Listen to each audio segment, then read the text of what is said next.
திருவள்ளுவரின் வழியில் வாழ்ந்து வாழ்வின் உன்னத நிலையினை அடைய திருக்குறளோடு நாம் என்னும் இந்த நிகழ்விலே இணைந்திருக்கின்ற உங்கள் அனைவருக்கும் முதற்கண் வணக்கம். குறள் எண் 670. அதிகாரம் வினைத்திட்பம். ஒரு நிறுவனம் பணிக்கு ஆட்களை தேர்வு செய்ய 20 தகுதிகளை குறிப்பிட்டு விளம்பரம் ஒன்றை வெளியிட்டது. அந்த விளம்பரம் ஓர் ஏழை இளைஞனை கவர்ந்தது.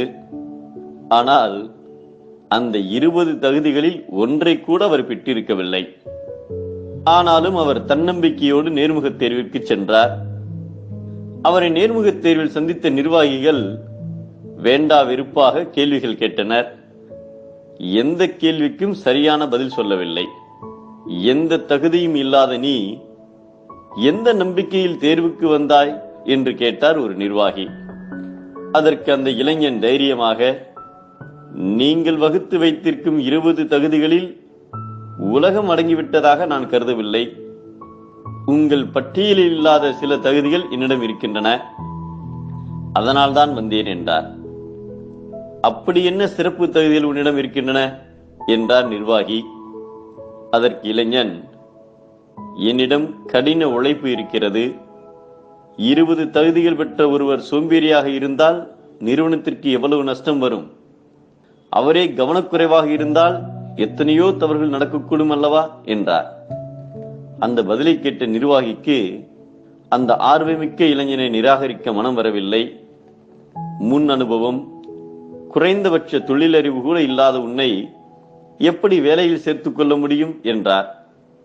அதற்கும் இளைஞன், பிறக்கும் குழந்தை தவழ்கிறது, நிற்கிறது, நடக்கிறது, ஓடுகிறது. அதற்கு யார் கற்றுக் கொடுக்கிறார்கள்? விடாமுயற்சி, சுறுசுறுப்பு, கடின உழைப்புக்கேற்ற உடல் வலிமை, பொறுமை, பணிவு இவையெல்லாம் என்னிடம் இருக்கின்றன. நான் உழைத்து முன்னேறுவேன் என்றார். உடனே அந்த நிர்வாகி அந்த இளைஞனுக்கு ஒரு சாதாரண தொழிலாளியாக வேலை செய்ய வாய்ப்பு கொடுத்தார். சாதாரண தொழிலாளியாக வேலைக்கு சேர்ந்த அந்த துடிப்பான இளைஞன் தன் கடின உழைப்பால் சில ஆண்டுகளில் அந்த தொழிற்சாலையின் முதன்மை தொழில் நுணுக்க தலைவரானார். அடுத்த சில ஆண்டுகளில் அந்த தொழிற்சாலையை விலைக்கு வாங்கினார். உழைக்கும் சக்தியை பெரிதாக நினைத்து துணிச்சலோடு தேர்வுக்கு வந்த இளைஞன்தான் பின்னாளில் அமெரிக்காவின் பிரபல தொழிலதிபராக திகழ்ந்த ஹென்றி ஃபோர்டு அவர்கள்.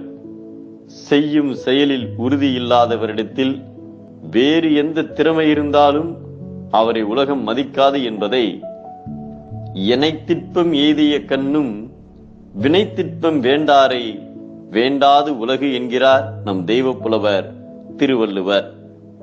மன வலிமை இல்லை என்றால் தாழ்வு, மன உறுதி இருந்தால் உயர்வு.